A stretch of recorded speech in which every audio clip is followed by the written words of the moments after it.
ശബരിമല സ്വർണ്ണപ്പാളി വിവാദത്തിൽ തുടർച്ചയായ രണ്ടാം ദിവസവും ഉണ്ണികൃഷ്ണൻ പോറ്റിയെ ചോദ്യം ചെയ്ത് ദേവസ്വം വിജിലൻസ്. പോറ്റിയുടെ ഭൂമി ഇടപാട് കേന്ദ്രീകരിച്ചായിരുന്നു ഇന്നത്തെ ചോദ്യം ചെയ്യൽ.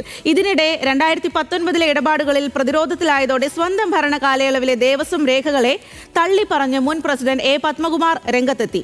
2019 ചെന്നൈയിലേക്ക് കൊണ്ടുപോയത് സ്വർണം പൂശിയ ചെമ്പുപാളികളാണെന്ന് പത്മകുമാർ സമ്മതിച്ചു. വിവാദത്തിൽ CBI അന്വേഷണം വേണമെന്ന് SNDP യോഗം ആവശ്യപ്പെട്ടു. തുടർച്ചയായ രണ്ടാം ദിവസം നടത്തിയ ചോദ്യം ചെയ്യലിൽ ഉണ്ണികൃഷ്ണൻ പോറ്റിയുടെ സാമ്പത്തിക ഇടപാടുകളെക്കുറിച്ചാണ് ദേവസ്വം വിജിലൻസ് അന്വേഷിച്ചത്. പോറ്റിയുടെ അക്കൗണ്ടിലേക്ക് കോടിക്കണക്കിന് രൂപ വന്നതിന്റെ തെളിവുകൾ ദേവസ്വം വിജിലൻസിന് കിട്ടിയിരുന്നു. പോറ്റിക്ക് തിരുവനന്തപുരം കേന്ദ്രീകരിച്ച് റിയൽ എസ്റ്റേറ്റ് ഇടപാടുണ്ടായിരുന്നു എന്ന് സ്ഥിരീകരിച്ചിട്ടുണ്ട്. നേരത്തെ മണ്ണന്തലയിൽ ഉണ്ണികൃഷ്ണൻ പോറ്റി വാടകയ്ക്ക് കൊടുത്ത വീട്ടിലെ കാറ് കത്തിയതുമായി ബന്ധപ്പെട്ട് ഉണ്ണികൃഷ്ണൻ പോറ്റിക്കെതിരെ ഒരു കേസുണ്ടായിരുന്നു. ഈ കേസിന്റെ വിശദാംശങ്ങളും ശേഖരിച്ചിട്ടുണ്ട്. വരും ദിവസങ്ങളിൽ 2019 ദേവസ്വം ഉദ്യോഗസ്ഥരുടെയും പോറ്റിയുടെ അടുപ്പക്കാരുടെയും മൊഴിയെടുത്തേക്കും. അതേസമയം സ്വർണ്ണപ്പാളിയുമായി ബന്ധപ്പെട്ട മാധ്യമങ്ങളോട് വ്യക്തമായ ഉത്തരം പറയാൻ പോറ്റി ഇന്നും തയ്യാറായില്ല. ശബരിമല പോലുള്ള ഒരു സ്ഥലത്ത് നിന്ന് താങ്കൾ കൊണ്ടുപോയി എന്ന് പറയപ്പെടുന്ന കാര്യങ്ങൾ അത് വിശ്വാസ സമൂഹത്തിനും അറിയേണ്ടതുണ്ട്. അതൊക്കെ ഹൈക്കോടതിയിൽ ഇപ്പൊ അന്വേഷണത്തിലും എല്ലാം വെളിപ്പെടും. ആവർത്തിച്ചുള്ള ചോദ്യങ്ങൾക്ക് മുൻപിൽ തനിക്ക് സഞ്ചാര സ്വാതന്ത്ര്യം വേണമെന്ന് പറഞ്ഞ് പോറ്റി കടന്നുകളഞ്ഞു. ഒരു സഞ്ചാര സ്വാതന്ത്ര്യം എനിക്കില്ലേ? നിങ്ങൾ ഇങ്ങനെ വളഞ്ഞിട്ട് ആക്രമിക്കുക ശരിയാണോ? ഞാൻ അങ്ങ് പൊക്കോട്ടെ. എന്തുകൊണ്ടാണ് ആ ഒരു സാഹചര്യത്തിലേക്ക് എത്തിയതെന്ന് താങ്കൾ കൂടി ആലോചിക്കണം. താങ്കൾ എപ്പോൾ നിൽക്കുന്നത് താങ്കളെ പ്രതിക്കൂട്ടിലാക്കിയത് താങ്കൾ സഹായിച്ച ആളുകൾ തന്നെയാണ്. എന്നെ പ്രതിക്കൂട്ടിലാക്കിയെന്നൊന്നും ഞാൻ കരുതുന്നില്ല. കാര്യം സത്യം തെളിയുമല്ലോ ഇന്നല്ലെങ്കിൽ നാളെ. ഇതിനിടെ സ്വർണ്ണപ്പാളി വിവാദത്തിൽ സ്വന്തം ഭരണ കാലയളവിലെ ദേവസ്വം രേഖകളെ തള്ളിപ്പറഞ്ഞ് മുൻ പ്രസിഡന്റ് എ പത്മകുമാർ രംഗത്തെത്തി. 2019 ഉണ്ണികൃഷ്ണൻ പോറ്റിക്ക് കൈമാറിയത് ചെമ്പുപാളികളാണ് എന്നാണ് ദേവസ്വം രേഖകളിലുള്ളത്. എന്നാൽ ചെന്നൈയിലേക്ക് കൊണ്ടുപോയത് സ്വർണം പൂശിയ ചെമ്പുപാളികൾ ആണെന്ന് പത്മകുമാർ സമ്മതിച്ചു. സ്വർണമില്ലെന്ന് താൻ പറഞ്ഞിട്ടില്ലെന്നും പത്മകുമാർ ഇന്ന് മലക്കം മറിഞ്ഞു. 44 കിലോ സ്വർണം കൊണ്ടുപോയി. തിരിച്ചു കൊണ്ടുവന്നപ്പോൾ 38 കിലോ സ്വർണമേ ഉള്ളൂ.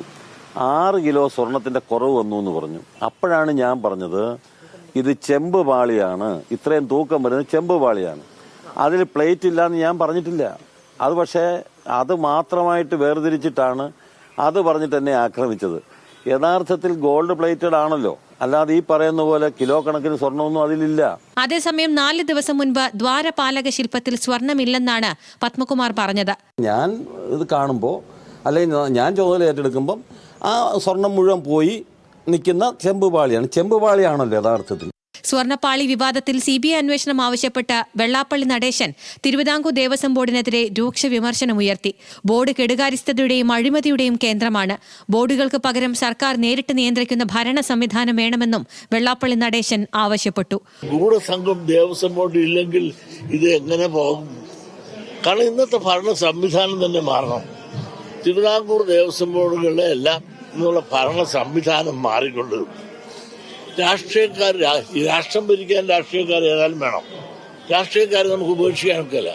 പല രാഷ്ട്രീയക്കാർക്കും ഇടം കൊടുക്കാനുള്ള ഇടമായിട്ട് ഈ ദേവസ്വം ബോർഡുകൾ മാറരുത്.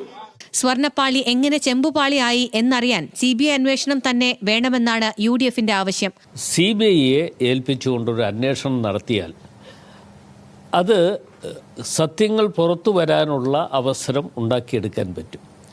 അതല്ലാതെ കണ്ട് ഇവിടുത്തെ പോലീസ് ഉദ്യോഗസ്ഥന്മാരെ ഏൽപ്പിച്ചാൽ ഉള്ള അവസ്ഥയെന്ന് പറയുന്നത് ഇന്ന് ആഗ്രഹിക്കുന്നത് പോലെ അല്ലെങ്കിൽ സത്യസന്ധമായ ഒരു റിപ്പോർട്ടായിരിക്കില്ല വരാൻ പോകുന്നത്. 2019 ദേവസ്വം ബോർഡ് കള്ളക്കളി നടത്തിയെന്ന് രേഖകളിൽ നിന്ന് വ്യക്തമായതോടെ അന്നത്തെ കാര്യം ചോദിക്കേണ്ടെന്ന് പറഞ്ഞ് ഇപ്പോഴത്തെ പ്രസിഡന്റ് PS പ്രശാന്ത് കൈമലർത്തിയിരുന്നു.